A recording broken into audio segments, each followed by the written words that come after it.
Assalamualaikum warahmatullahi wabarakatuh, para peserta sekalian. Kali ini saya masih menjelaskan tentang persilangan monohibrid dominan penuh bagian 3 dengan contoh soal yang berbeda. Contoh soal bisa kita lihat, seekor kucing berambut kasar heterozigot karena salah satu induknya berambut halus. Ya, disilangkan dengan kucing berambut halus.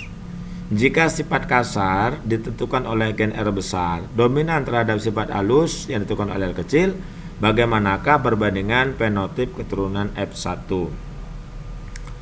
Jawab, fenotip induknya yang dikawinkan adalah berambut kasar heterozigot dengan berambut halus. Jadi kasar dikalikan dengan halus. Genotipnya, karena kasarnya adalah kasar heterozigot, maka genotipnya adalah R besar R kecil. R besar itu sifat kasar, sedangkan halus R kecil sifat halus. Kenapa dia R besar R kecil? Karena dijelaskan dalam soal rambut kasar heterozigot.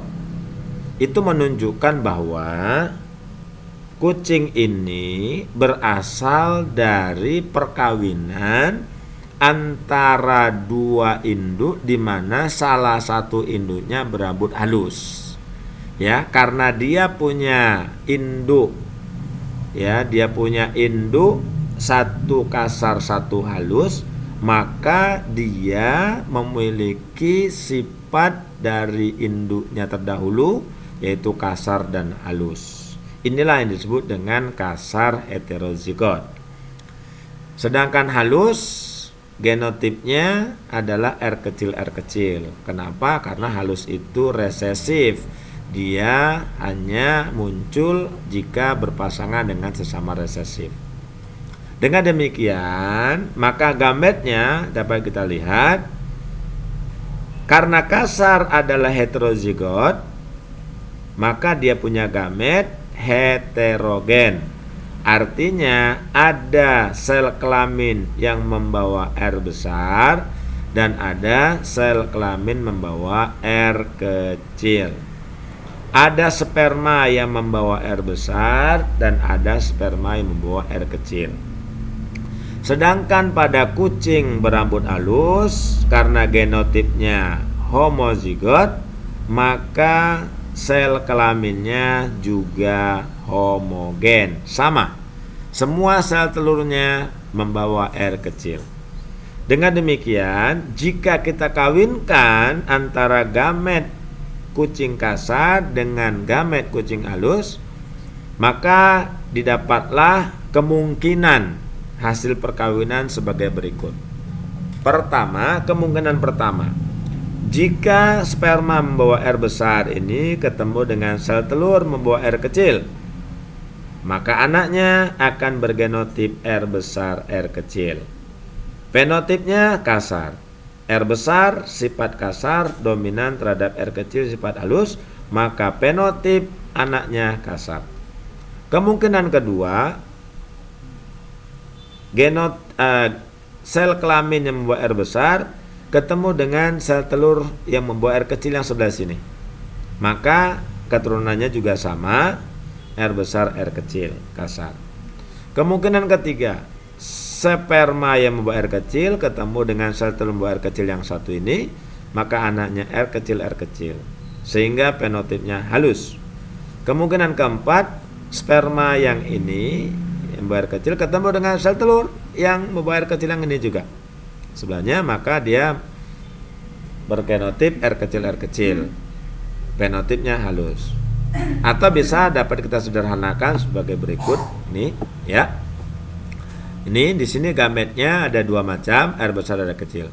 Sedangkan halus, karena dia sama R kecil, kita cukup ambil satu saja untuk mewakili, ya. Karena genotipnya homozigot,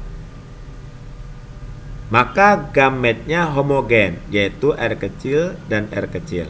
Karena gametnya sama, R kecil dan R kecil, maka kita cukup ambil satu saja mewakili.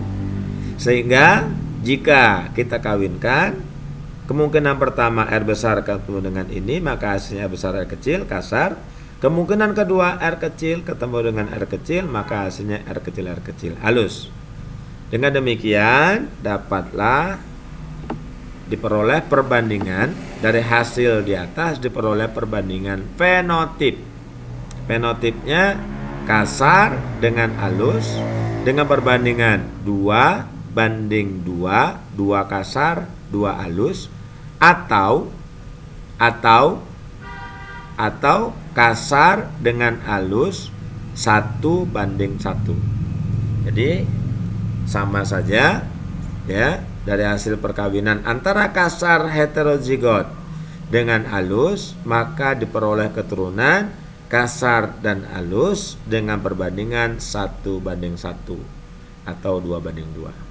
Jika kita presentasikan, presentasi kasar 1/2, 1/2 atau 2/4 sama saja.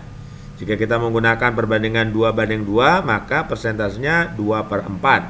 Jika kita menggunakan perbandingan 1 banding 1, maka persentasenya 1/2.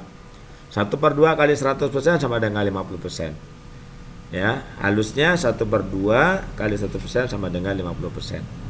Jadi hasil perkawinan antara kelinci kasar dengan kelinci halus, kasar heterozigot dengan kelinci halus menghasilkan keturunan 50% kasar dan 50% halus.